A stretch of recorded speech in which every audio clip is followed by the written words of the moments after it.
Julia and I have been friends for over 30 years. And I can never talk about this precious friendship without weeping.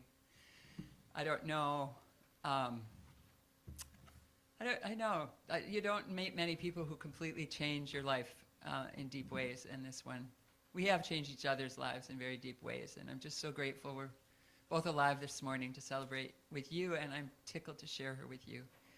I hope she becomes a regular part of our community, because you're just going to get a quarter teaspoon of what this woman's got. So I spent the last week or so, thank you, Marissa, for the nudge to write a song particularly for this place and time. And so I finished it this morning on my walk and jump in the river. So it's called Julia's Song.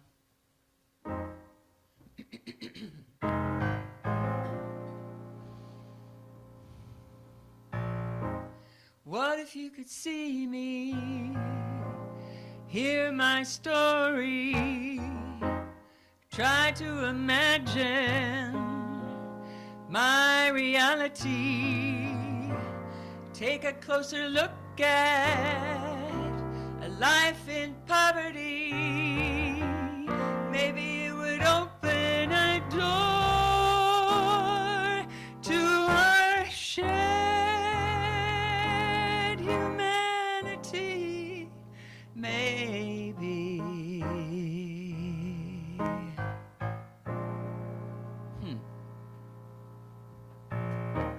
What if what divides us comes from outside us?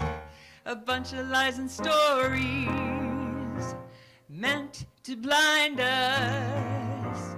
Friends, if we strengthen the ties that bind us, maybe it would open a door to our shared humanity, maybe.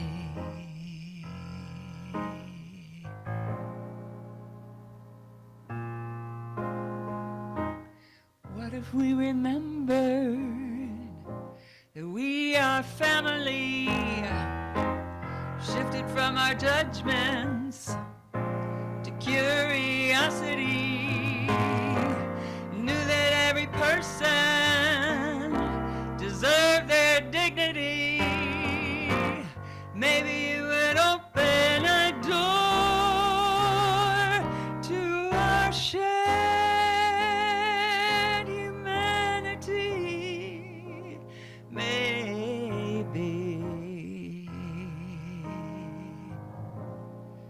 Now I really wish we had Dan's guitar solo right here. Can you hear that? You got it in your mind, right, Dan?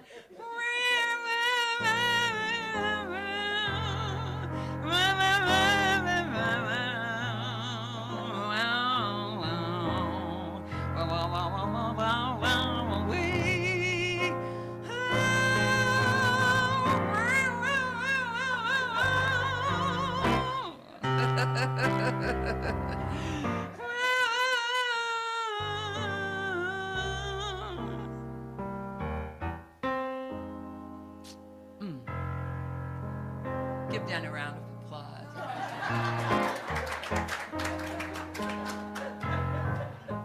What talent. What if you could see me, hear my story, try to imagine my reality, take a closer look at a life in poverty, maybe it would open a door, sing, to our shared humanity, again, to our shared humanity, again, to our shared humanity, loving that harmony, to our shared humanity, maybe.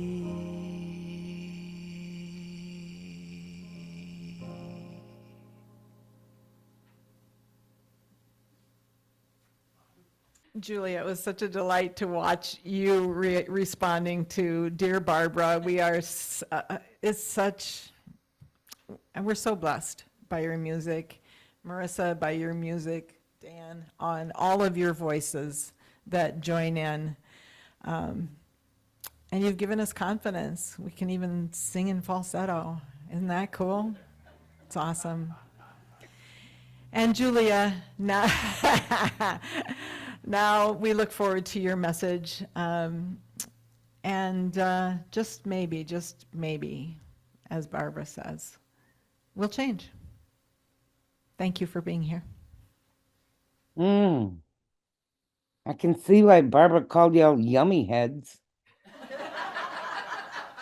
I mean, I feel the yum, and I'm all the way over in South Minneapolis.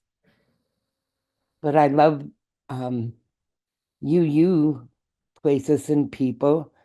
And I just got to say again, Barbara, you nailed it.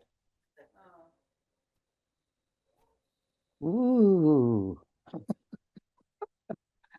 And now you expect me to talk?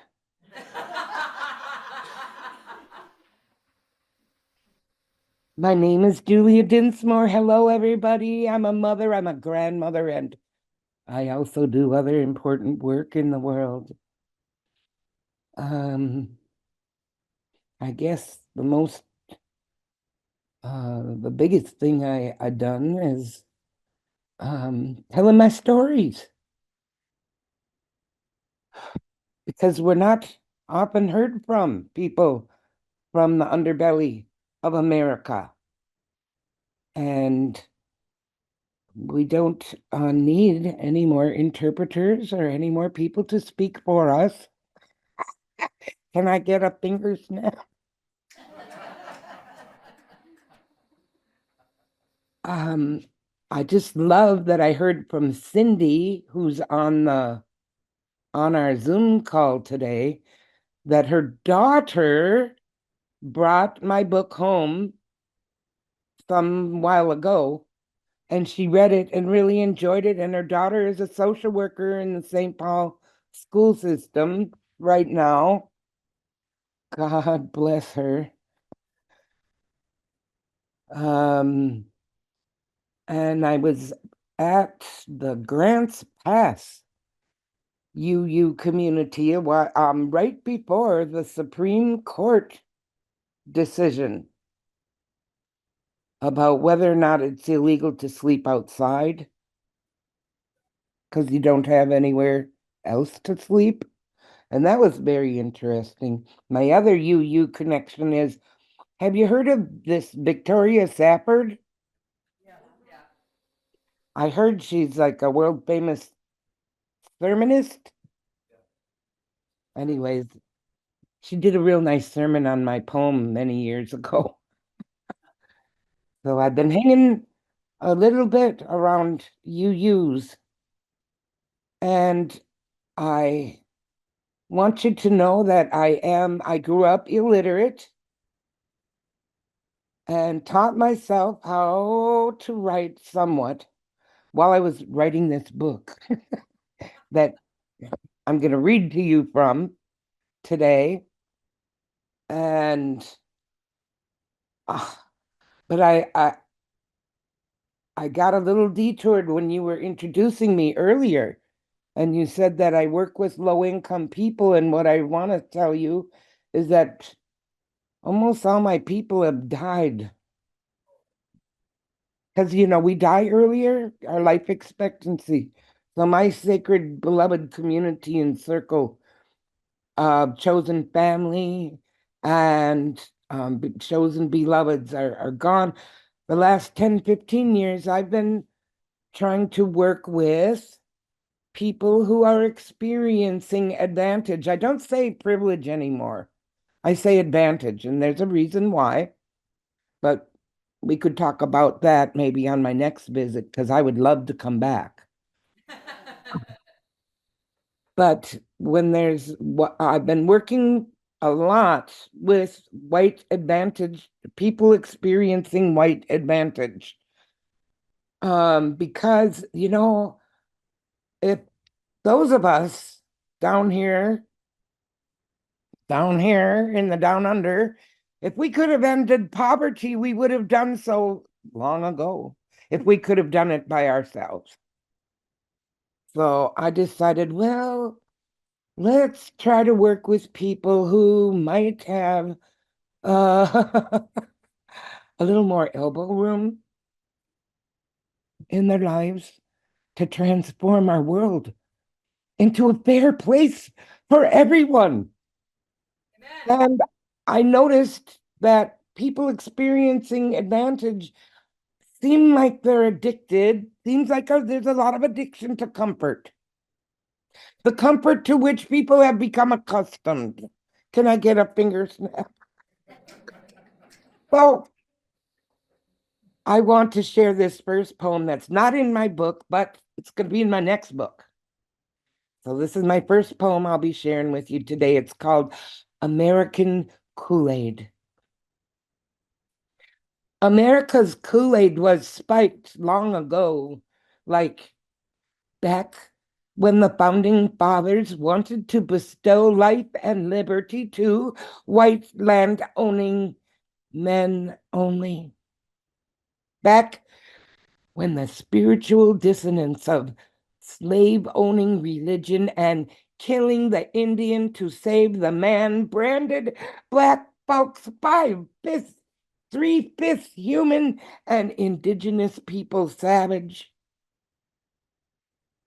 America's Kool-Aid features time release efficacy, embedded itself into the DNA of our collective imagination to the degree that social scientists say a large percentage of American whites are trapped in a coma state, tethered to structural life support systems that keep us immobile.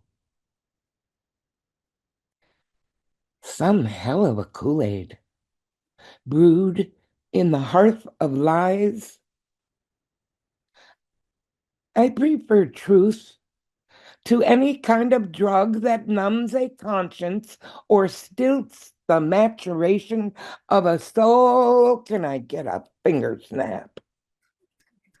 Ancestors must have gave me some lie antibodies, because there is American Kool-Aid resistance in my blood. Though some days coma state looks attractive, but only for moments when the friction gets white hot for not living fully under the influence of its stupor.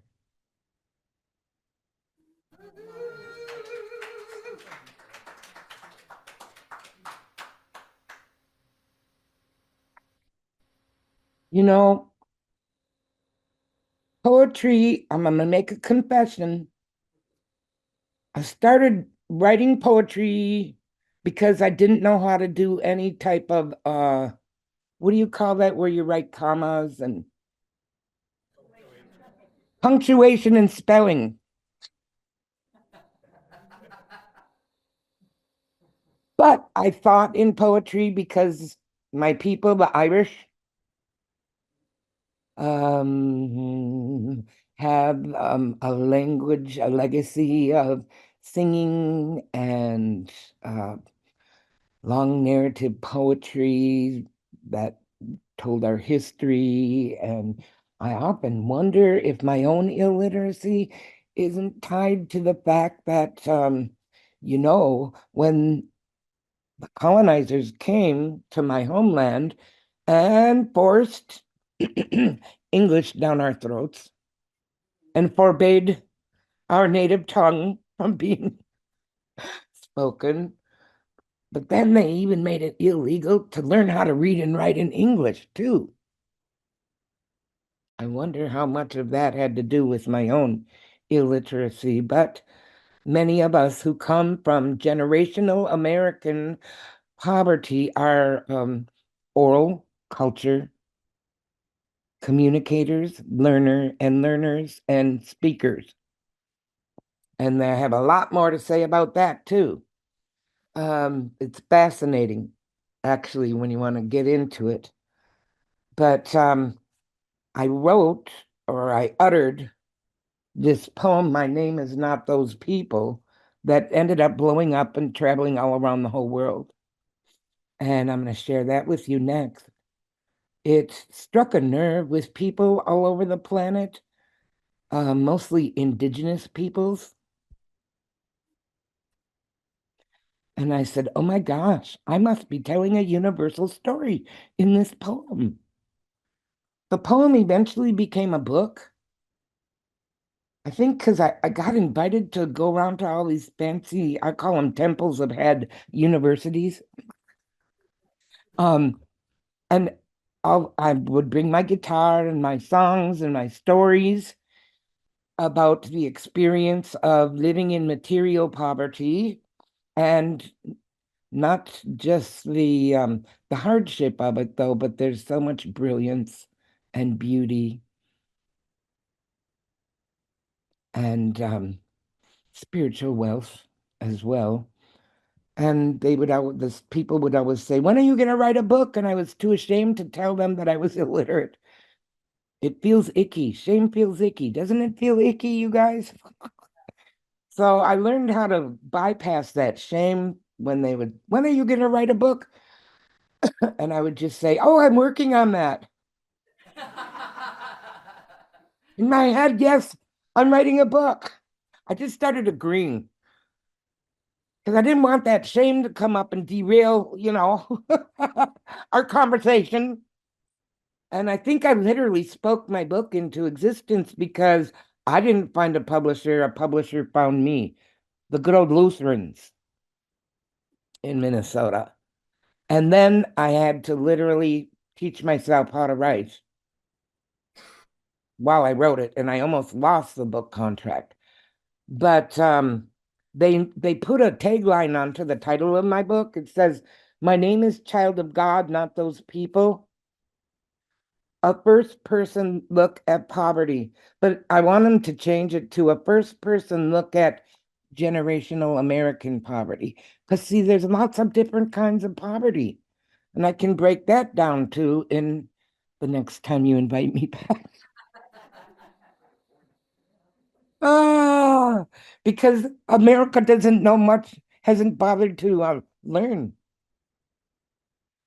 about the true nature of poverty. We've just basically been force-fed a bunch of lies about why there is poverty and who is in poverty and why they're in poverty, and mostly it ends up blaming people.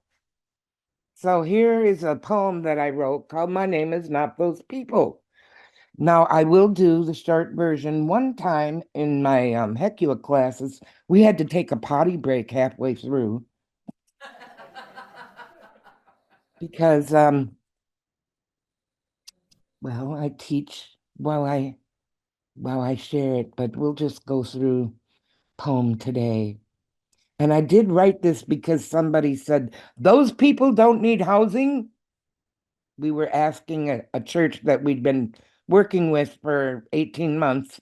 After we raised the money to get one of our families with 7 children, a mother and 7 children, into safe, affordable, permanent housing. And the chair of the finance committee, we asked them to be our financial fiscal agent, 501c3, to pass the money through. And we made a presentation. We brought white male housing experts to say exactly what we would say, only they get believed. And I call that social ventriloquism. I mean, you have to get really creative with people because they don't want to believe that you're intelligent. It's part of classism. But anyways, so the chair of the finance committee says, those people don't need housing. We give them turkeys at Christmas time. Really? Like I can live in a turkey?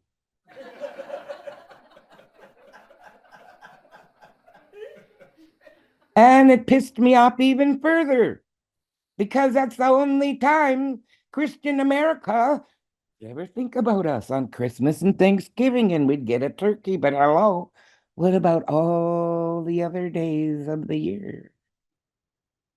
My name is not those people. See, I went home and this poem was my medicine because I was so insulted. I mean, dude has a college degree and everything and ran a newspaper. Those people don't need housing, really? We give them turkeys at Christmas time. Okay. My name is not those people. I'm a loving woman, a mother in pain, giving birth to the future where my babies have the same chance to thrive as anyone. And I invite you, please snap your fingers at any point. This is part of oral culture. To make noise is additive in our culture. Okay? So snap your fingers if you resonate with anything that I say. I can't see that you're doing that, but I might feel it. My name is not inadequate. I didn't make my baby daddy leave us. He chose to and chose not to pay child support, although on a migrant worker's income, there wasn't enough left. Truth is, though, there isn't, nor has there ever been a job base in America for every family to come up out of poverty. While society turns its head, my children pay the price. My name is not problem and case to be managed. Honey, being ground zero for everybody that wants to come and save you from yourself and wants to, oh, don't get me going. My name is not problem and case to be managed. I'm a capable human being and a citizen, not just a client. The social service system can never replace the compassion and concern of loving mothers and fathers, grandmas and grandpas, aunties, uncles, cousins, community, all the bonded people who need to be but are not present to bring our children forward to their potential.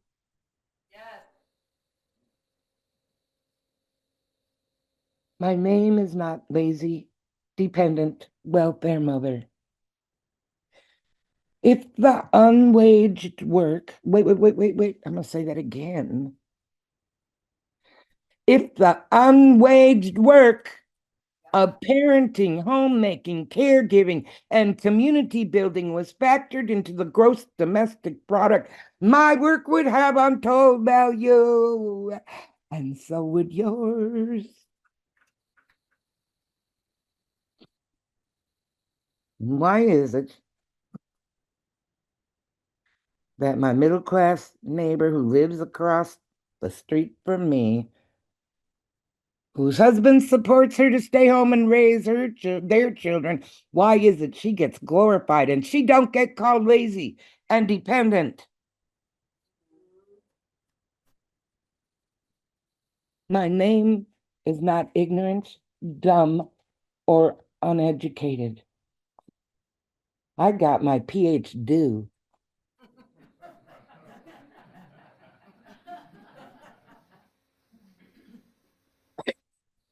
from the University of Life School of Hard Everything. Sometimes I say I got my PhD in poverty, hunger, and desperation. I live with an income of $621 with 169 in food stamps for me, for my three kids, for all the kids in the neighborhood that come knocking on the door when they're hungry.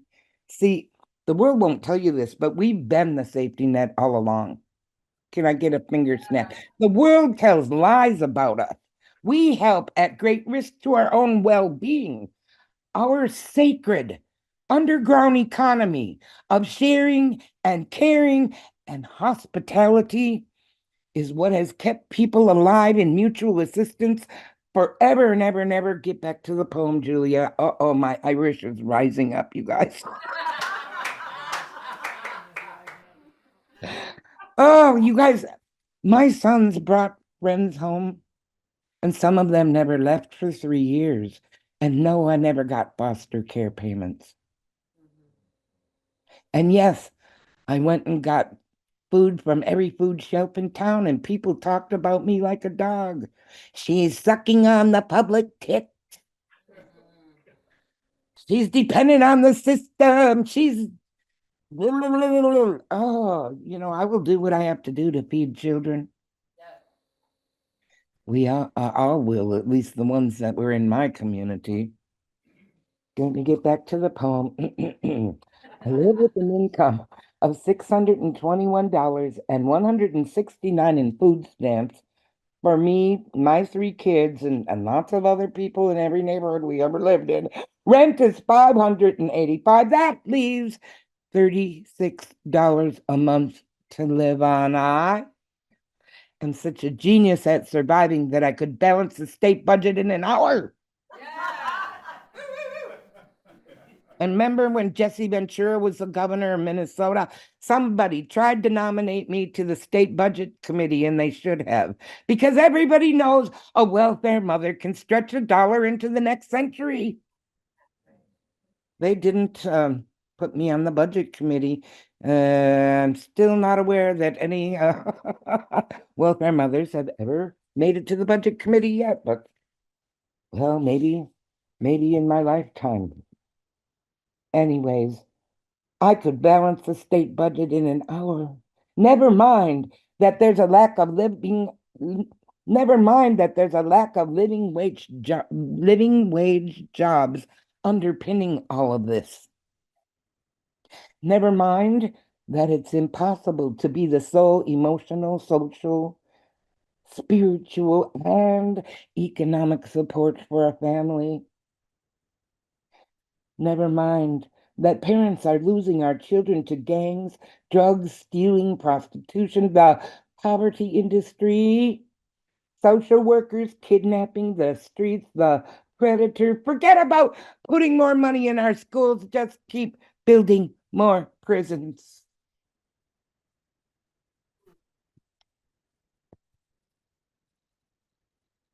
My name is not lay down and die quietly. God gave me a big mouth. Oh, and a big heart. And now I found out my IQ is not equal to my income. So that means I got a big brain too. And guess what? They're all connected. Because I never learned how to. What is that thing where you compartmentalize yourself? The people from poverty, we're not big on compartmentalizing ourselves. What you see is what you get. Here we are. And yes, we will cuss. And I cuss, especially at church. Now that I found out that the people who study this shit, I guess it's called scholarship, they said cussing is so good for your health. There is a link to the limbic system. It's a pain, it's a pain reliever. I was like, I told you, we know all kinds of good survival skills. But anyways, people who cuss or use sentence enhancers are generally so emotionally honest, and you won't have to guess where you stand with us. Can I get a finger snap? Okay, I'll get back to my poem. My love is powerful. I got a big mouth, a big heart, a big brain, and my butt is bigger than Kim Kardashian's. So there. And now that I got a phone that can take photos, maybe I could get out of poverty if I took pictures of grandma's butt. I don't know. The world is such a strange place, what it will pay attention to. My love is powerful, and the urge to keep my sons alive will never stop. All children need homes and people who love them. All children need safety and the chance to become the people they were born to be. Your snapping fingers is a amen and a amen. The wind will stop. before I acquiesce to my son's becoming a statistic. Now, here's where I'm talking to the dude, you guys, who said, well, those people don't need housing. We give them turkeys. Before you give in to the urge to blame me, because you guys in America, we blame, shame, and scapegoat the people that are left out by design. It's so easy to do. Before you give in to the urge to blame me, the blame that lets us go blind and unknowing into the isolation that disconnects your humanity from mine. Take another look and don't go away. For I am not the problem, but the solution, and my name is not those people.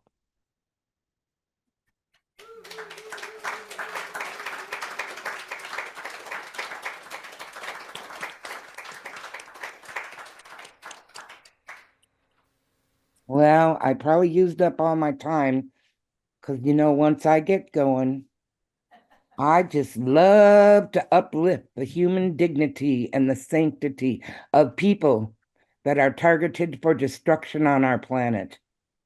Sometimes I have even thought this is such a worldwide problem.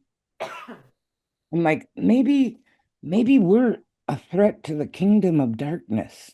Maybe that's why we are so perpetually targeted. Okay, carry on.